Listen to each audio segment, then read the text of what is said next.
All right, so let's start off with a question that's on everyone's mind right now, at least at this point, at this hour, right? It's June 12th. It's almost midnight here on the West Coast. And people want to know, is the U.S. going to get involved in this Israeli and Iranian conflict that's happening?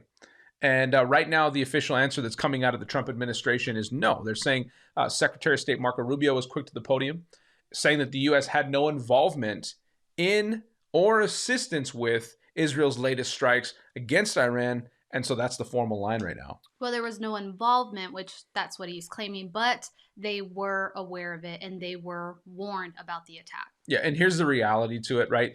This kind of military precision, right? You're talking 200 Israeli fighter jets, coordinated strikes on nuclear infrastructure, ballistic missile sites. You're talking about top generals. It doesn't happen in a vacuum. Mm-hmm. So even if the U.S. didn't launch the attacks, we definitely knew about them, I believe. Reports are swirling that President Trump himself was briefed in advance.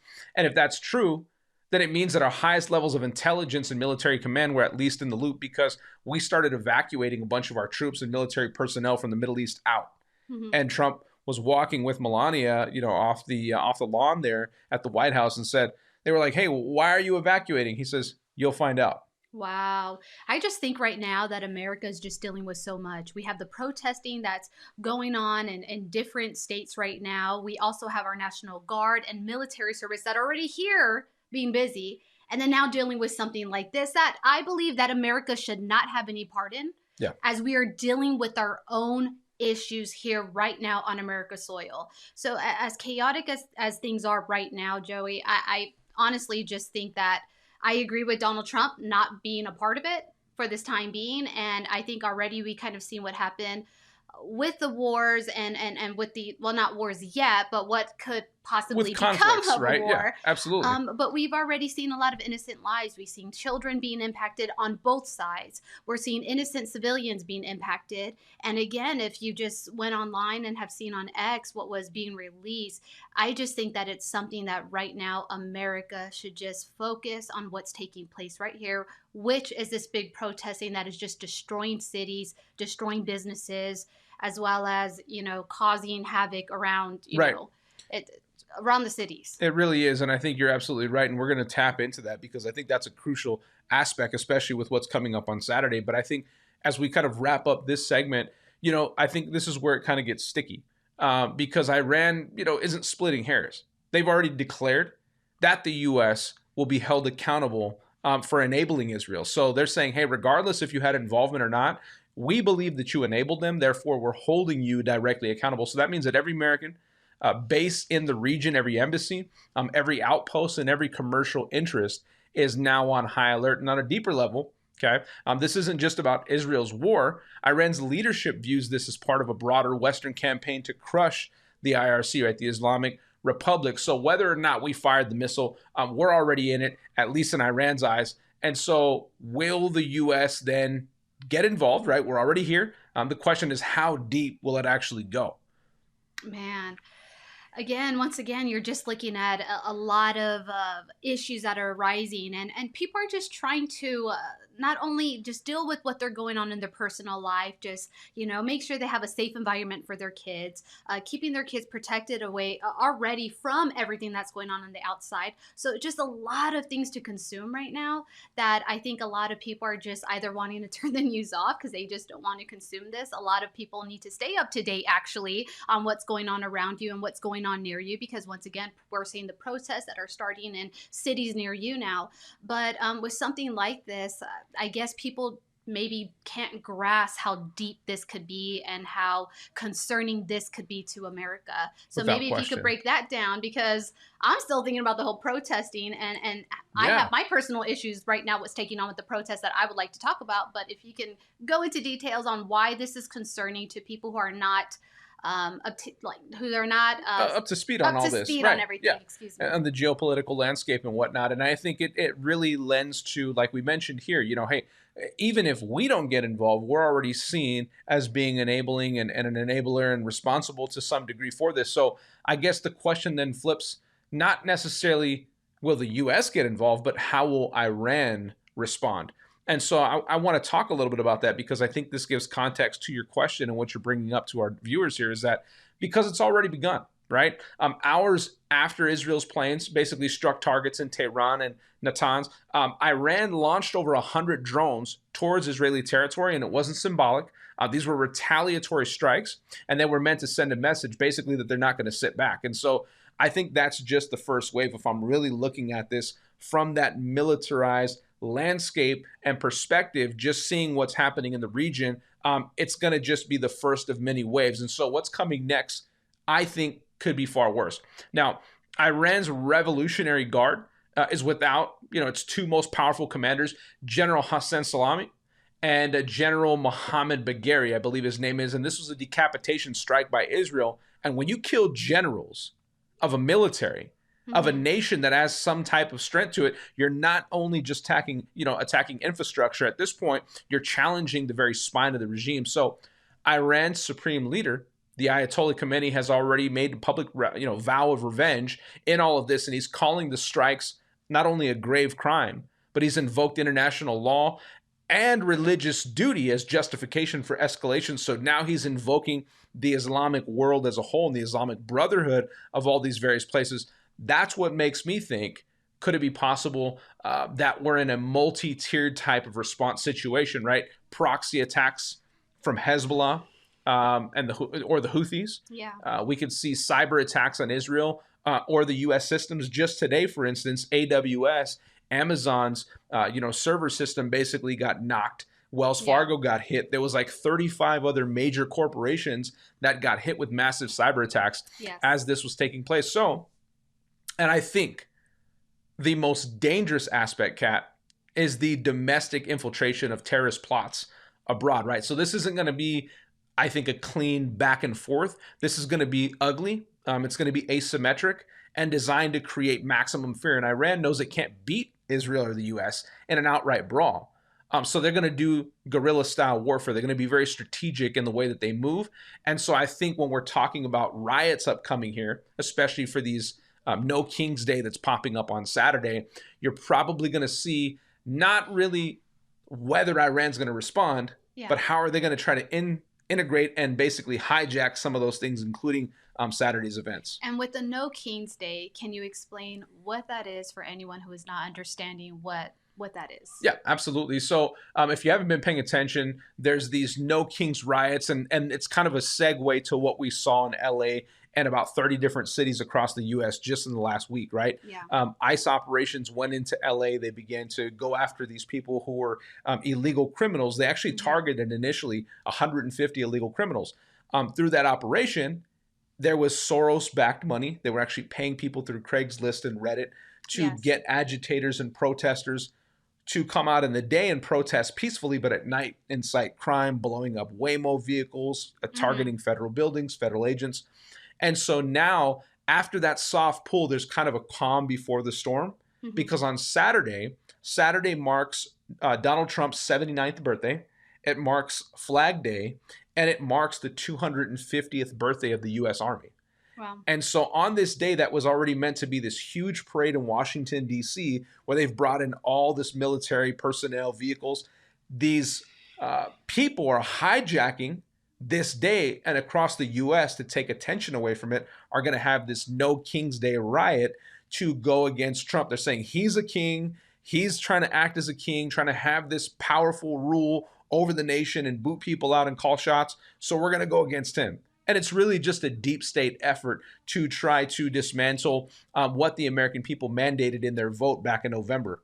And that's really what's happening. Do you have the understanding, though, that there are people that supported Trump, and that when he was wanting to remove illegals, it was criminals? He was talking about the rapists, the murderers, the criminals. Now we are seeing the footages, though, of them going into farmland, factories, and they are removing workers. Not only workers, though, Joey, they are removing people who have been here for 15, 20 years plus, who have established, again, and I get it, it is done illegal. Regardless, if you came in, I picture us if we were just to uproot our family and gone into Canada, and then they remove our family finally after, 15 years plus and said, hey, you came here illegally. And we're right there just, indicating that, it's just done out of hate. So it would be, no, you went in with your family and you should have done things the right way.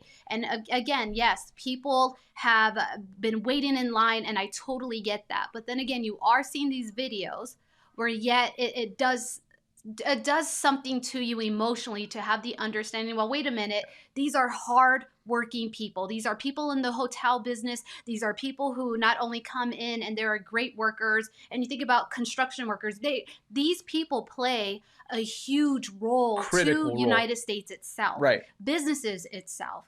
And so when I thought about removing the illegals, I'm thinking the criminals, I'm thinking everything. So to see that, which I know Trump did speak today about, saying that they will be passing something soon, that they will not be removing families or migrants that have dedicated themselves to United States as good working citizens. But I was confused about that. Yeah. So what do you say about Trump supporters who now are turning their head towards them and, calling them pretty much racist or not agreeing with that, based off of what he is doing to normal working class people? You bring up a very valid point, and a great point that a lot of people, I think, need to pay attention to, because there's complexity to immigration, right?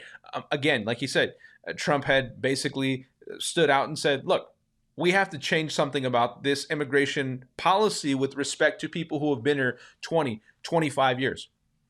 They've lent their expertise and their hard work that has built up hotel industries, Yes. or worked for certain farmers on farmland, and they're loved and they're adored because they do their work properly. They handle business. They don't break the law. They're law abiding in the sense of maybe not being citizens, but they're law abiding. They're here to do the right thing. They're trying to raise their families the right way. And therefore, there should be some type of reward for these people to be able to stay. And so he says we're going to work on a bill quickly and effectively to enact that and make sure that those people are protected, they're covered, which I think is fantastic. And Yeah. like you said, the main point about all of this is that the ICE operations initiated after and to go after these criminals, these people who have been rapists, raping children, raping women, murders, high crimes. You're talking about very, very heinous crimes.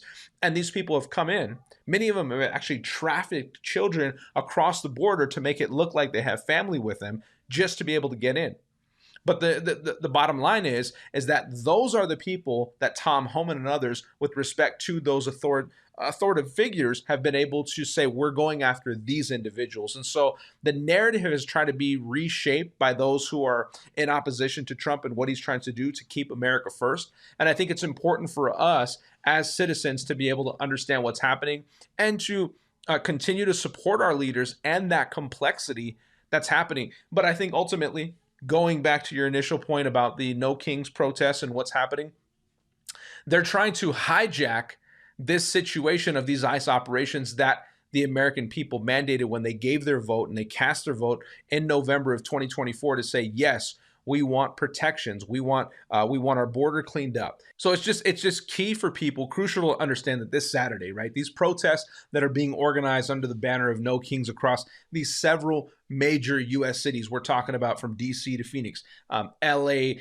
to Denver, right? The message is opposition to unconstitutional war, deep state manipulation, and foreign entanglements. That's what it's supposed to be about, but instead they're pushing this No Kings propaganda to target and incite hatred towards Donald Trump and towards the administration and towards the mandate of those who elected him in as president of the 47th for this United States of America. So with tensions high and federal agencies already on edge due to these terror alerts, any public unrest could be exploded, right? Agitators, extremists, foreign intelligence assets. So the No Kings movement is meant to be about sovereignty and truth. But if these protests are hijacked like it looks like they're going to be, the media won't be able to distinguish between patriots and provocateurs. And that's going to be a perfect recipe, I think, for chaos. So, we have to keep an eye on that. Yeah. Well, so I was reading recently in a report with News Nation that, of course, we already know with the missing children, again, it's definitely far exceed more of an amount, but that ICE was in charge of these missing children. And so with that being said, I would have liked ICE to go after the true concern of criminals, definitely of removing the criminals, but wouldn't you think the children would have been a priority? So you see this resource and they're doing well going to the farm areas, they're doing well going to the factories, but my thing is just, What about the children? And, Why are we not using right.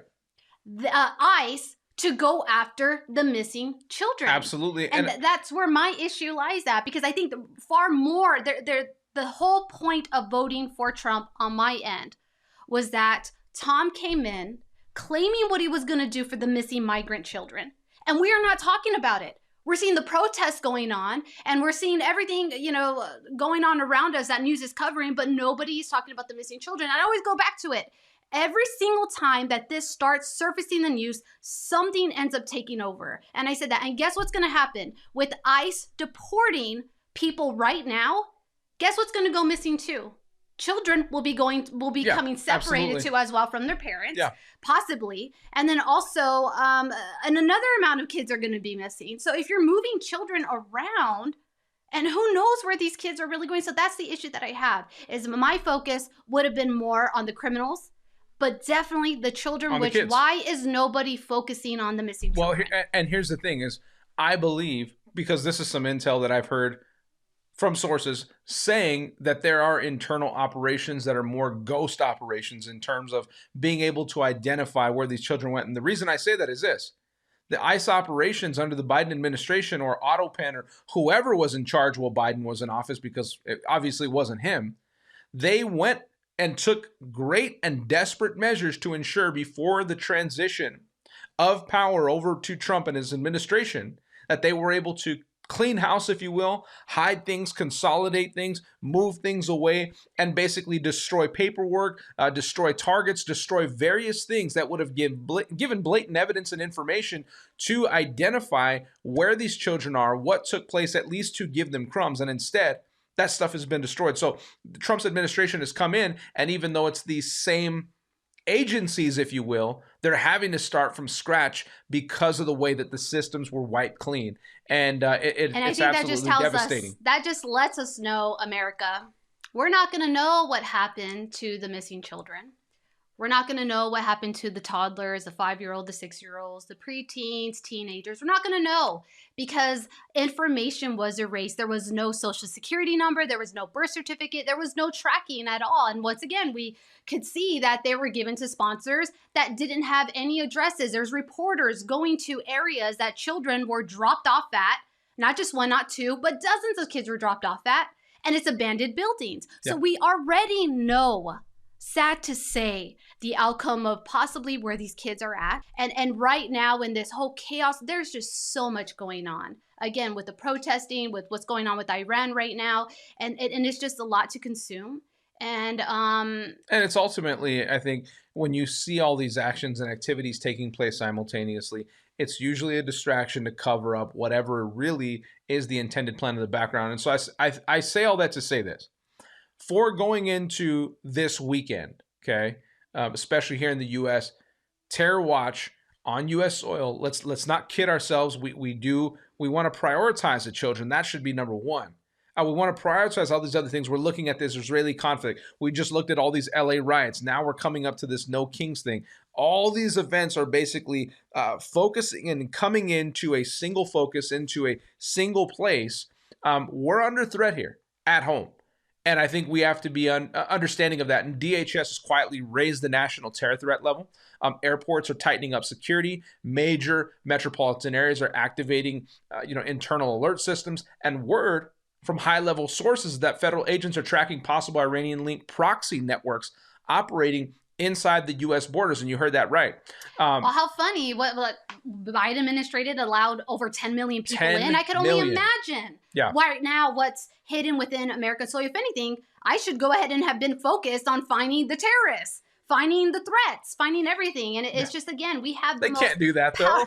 We have the most powerful security system. I know we do. Yeah. And the idea of we don't know where they went. We don't know where people are at. And it's BS to me. And at the end, America, what I say to you guys is this is where you protect yourself. This is where you protect your own home. This is where you protect your own children. We cannot control what's on the outside of us. Sad to say we can't. but we can control what's going on within our own homes. We can control how we protect our own family and our own children and our loved ones. And I think at the end, it's just how we take care of ourselves. That's it. And again, it's just, and who we serve. Sorry. It's and who we serve. You're right. And it's just being aware, right? Because Iran's threats with among all this trash and insanity that's going on, Iran's threats aren't just overseas, right? We're now watching for domestic terror. We're watching for cyber attacks, grid vulnerabilities, like Klaus Schwab of the World Economic said, a couple years back, he said, pay insufficient attention to the real and possible threat of a cyber attack that would knock out the grid, right? You guys have heard me talk about blackout warfare, high altitude electromagnetic pulses and what that can do in terms of blowing something up and not even being able to identify the trace of the country or origin it came from because it's so high, but it has the ability to send those pulses down. They can use a hot air balloon essentially to do it, and it would wipe out grids. It would knock out power. Imagine, especially here in the West, and especially in the Southwest and many areas around the U.S. where it gets hot during the summer, that could be absolutely devastating. You're talking about chemical threats. So we got to be vigilant, right? It's not time to panic, but it's time to prepare. And so the elites, in D.C., they're going to be able to fly to Camp David or their bunkers. The rest of us, we need to be clear-eyed, right? Strong-minded and spiritually grounded, because there isn't just a war out there. It's an infiltration. And so ultimately, I guess what I would lead people to say or lead people to hear what I'm saying is, and what we're both saying in agreement is, make sure you are prayed up. Make sure you have proper food, water. You have things set to be able to defend yourself and protect your family, that in the event something does happen, you're not fear-mongering, you're not worried about it, you're not terrified over it, but you're prepared so that if something does occur, you're able to execute with precision. And that's what it's all about. And again, it's not just with this situation. It's not with the protesting, but it's just if anything, again, even a natural disaster, I think we should always be prepared for something like that. And especially, again, once you have a relationship with God and you know who you serve, that fear just doesn't overcome you. Now, it doesn't allow us to now, be tone deaf to what is going on around us. But it's just that peace that we have that, hey, no matter what, God shields us. He protects his people. But then also biblically, we already know, guys, how things are supposed to take place in this earth. Wars, rumors of wars, natural disasters, things that are going to be taken on around us. And the question is, are we near the time? Are we almost there yet? Yeah. And we did, biblically too, it does talk about the war with Israel. So it just gets you questioning too. And it's that moment where you do, you have go to look back at things critically, right? Yeah. Yeah. But then you also go back to evaluate your relationship with God and with where you stand at. And again, tomorrow's not promised to no one. And, standing in front of Christ, is it going to be a moment of celebration, or is it going to be a moment of regrets? Yeah. And, that's my question. Powerful. But I do have a question for you. Yeah. With our military busy already with protesting in different cities, what does that lead to if anything occurs? Where would we, I know we have so many wonderful people that are serving out there, but what does that do for our military who is being occupied, as well as our police force being occupied? Yeah, and that's a great point, because right now we're being stretched. We're being stretched massively. We're being stretched abroad because we're trying to pay attention to threats in Asia and in that area with respect to China and North Korea. We're looking at threats right now, obviously, what's happening inside the Middle East, and we're trying to move forces around there. We're just trying to get things fully cleared up. We've only been 6 months into this administration. Pete Hegseth, right, has done a phenomenal job, I believe, in getting the military prepped up and in the right mindset, right, the right morale of getting things restructured, not to this insanity of wokeism and gender identity, but now focusing back on battle plans and getting us ready. But is it enough that fast? Right, with what's coming at us this fast. And so I do believe the globalists definitely set up this strategy play to try to incite something to get us involved in a conflict. That's what they want. War equals money. These warmongers, especially like Lindsey Graham and those inside of our own government, those who are bought and paid for by other countries, they would love nothing more than to pull us into a conflict. Now, I think it's going to be very interesting going into the next 3 to 4 days. It's going to be extremely critical. But pay attention between the lines. Read between the lines, because there you're likely going to identify what's really going on behind the scenes and why we're being distracted by all these things happening right now.